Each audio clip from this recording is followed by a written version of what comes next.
Assalamualaikum warahmatullahi wabarakatuh.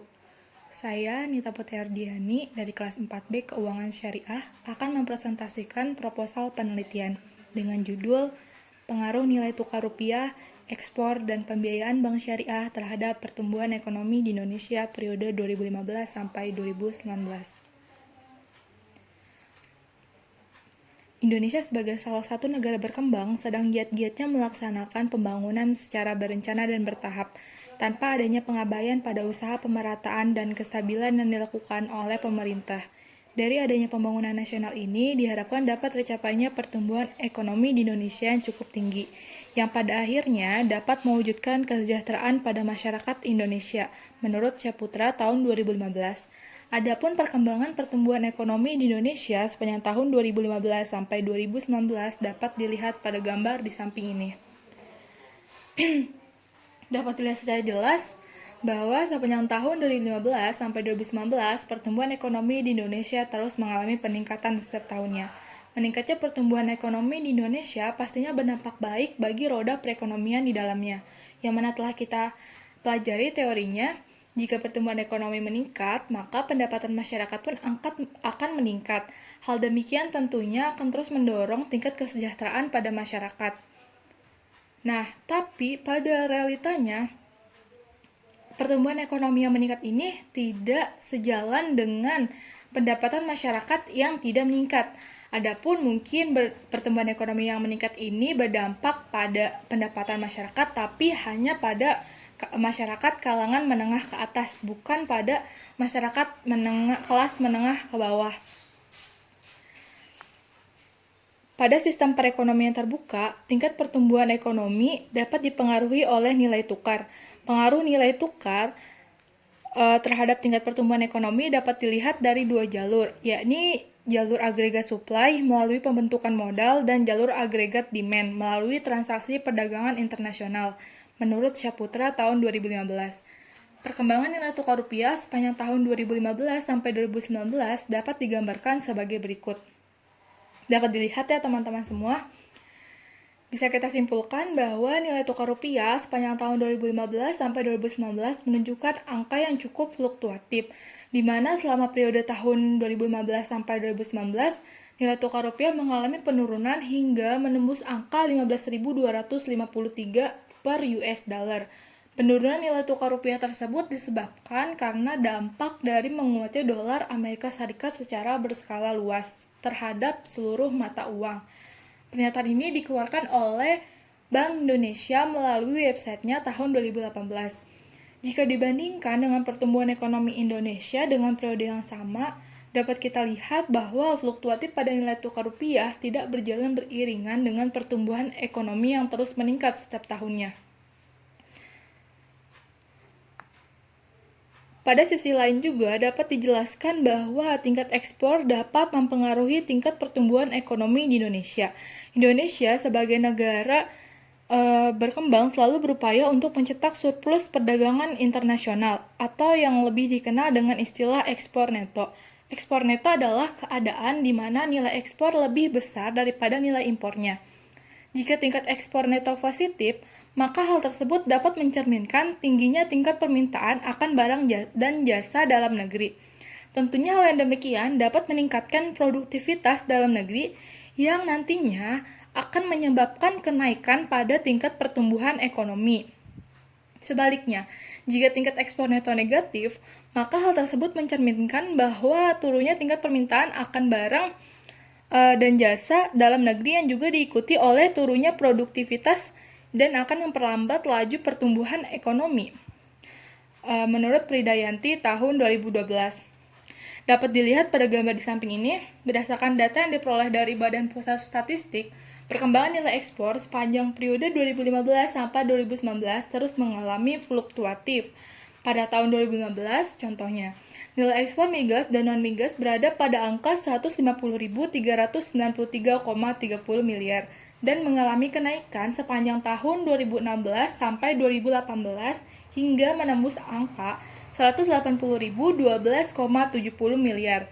Kemudian menurun pada tahun 2019 hingga berada di angka 167.497 miliar. Akan tetapi, Angka yang cukup fluktuatif pada nilai ekspor migas dan non-migas ini tidak berpengaruh pada pertumbuhan ekonomi Indonesia yang terus meningkat pada periode yang sama.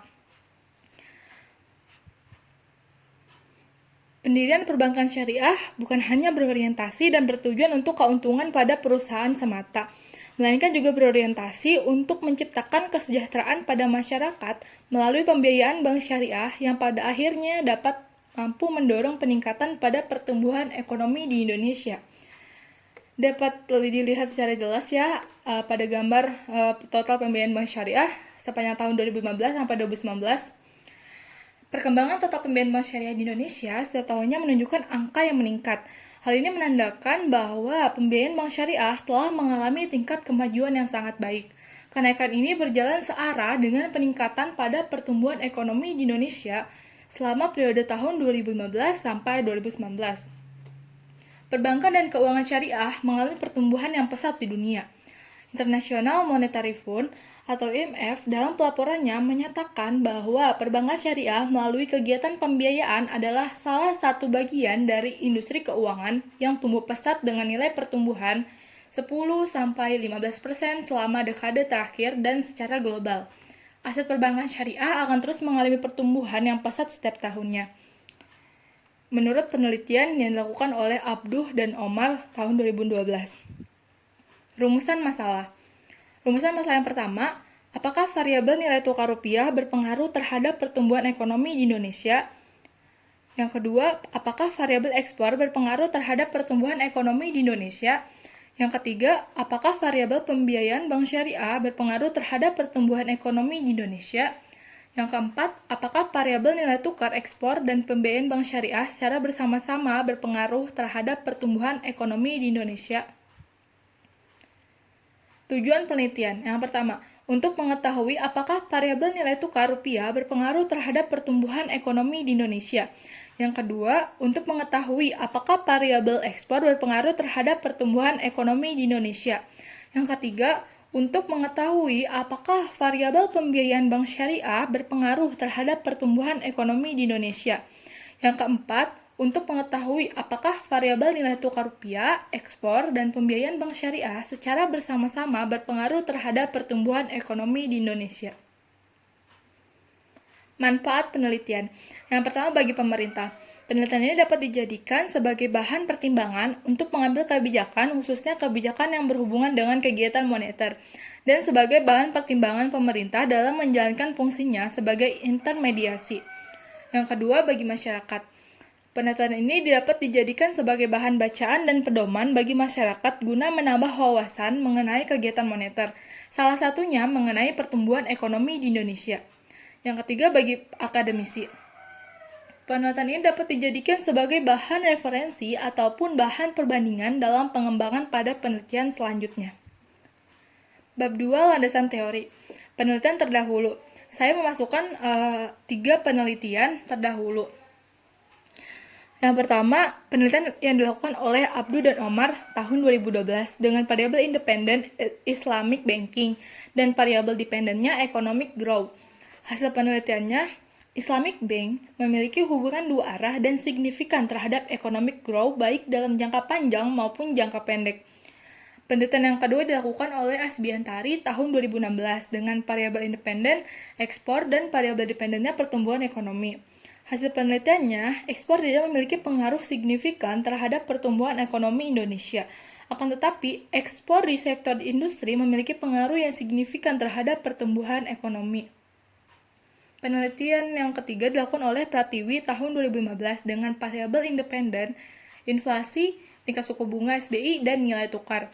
Variabel dependennya penanaman modal asing dan pertumbuhan ekonomi. Hasil penelitiannya, nilai tukar rupiah berpengaruh negatif dan signifikan terhadap pertumbuhan ekonomi, dan variabel PMA berpengaruh positif terhadap pertumbuhan ekonomi. Landasan teori. Kerangka pemikiran. Nah, di sini ada kerangka pemikiran. Ini merujuk pada rumusan masalah yang ada pada bab 1. Dapat dilihat ya. Lalu ada hipotesis. Hipotesis yang pertama, nilai tukar rupiah diduga berpengaruh positif terhadap pertumbuhan ekonomi. Hipotesis kedua, ekspor diduga berpengaruh positif terhadap pertumbuhan ekonomi. Hipotesis ketiga, pembiayaan bank syariah diduga berpengaruh positif terhadap pertumbuhan ekonomi. Hipotesis keempat, nilai tukar rupiah, ekspor, dan pembiayaan bank syariah secara bersama-sama diduga berpengaruh terhadap pertumbuhan ekonomi. Bab 3, metodologi penelitian. Jenis penelitian yang digunakan adalah penelitian kuantitatif dengan populasi antara lain laporan statistik perbankan syariah dari OJK, data hasil laporan nilai ekspor dari Badan Pusat Statistik, lalu ada hasil laporan produk domestik bruto Indonesia dari Badan Pusat Statistik, dan hasil laporan nilai tukar rupiah dari Bank Indonesia. Data laporan total. Nah, adapun sampel pada penelitian ini, yang pertama, data laporan total pembiayaan bank syariah yang terdaftar di OJK dalam statistik perbankan syariah tahun 2015 sampai 2019. Lalu ada data nilai ekspor migas dan non-migas Indonesia tahun 2015 sampai 2019. Yang ketiga, data PDB tahunan atas dasar harga konstan 2010 menurut lapangan usaha tahun 2015 sampai 2019. Yang terakhir ada data kurs referensi Bank Indonesia tahun 2015 sampai 2019. Metode dalam pengumpulan data yang digunakan dalam penelitian ini adalah menggunakan metode kepustakaan dan metode dokumentasi. Teknik analisis yang digunakan adalah 5. Yang pertama, teknik analisis deskriptif. Yang kedua, uji asumsi klasik, yang di dalamnya terdapat multikolinearitas, heteroskedastisitas, autokorelasi, dan normalitas. Yang ketiga, analisis regresi berganda. Yang keempat, uji koefisiensi determinasi. Yang kelima, uji hipotesis, yang termasuk ke dalamnya adalah uji T dan uji F. Data dan sumber data. Data dalam penelitian ini bersumber dari data sekunder dan menggunakan data time series. Atas perhatiannya diucapkan terima kasih. Wassalamualaikum warahmatullahi wabarakatuh.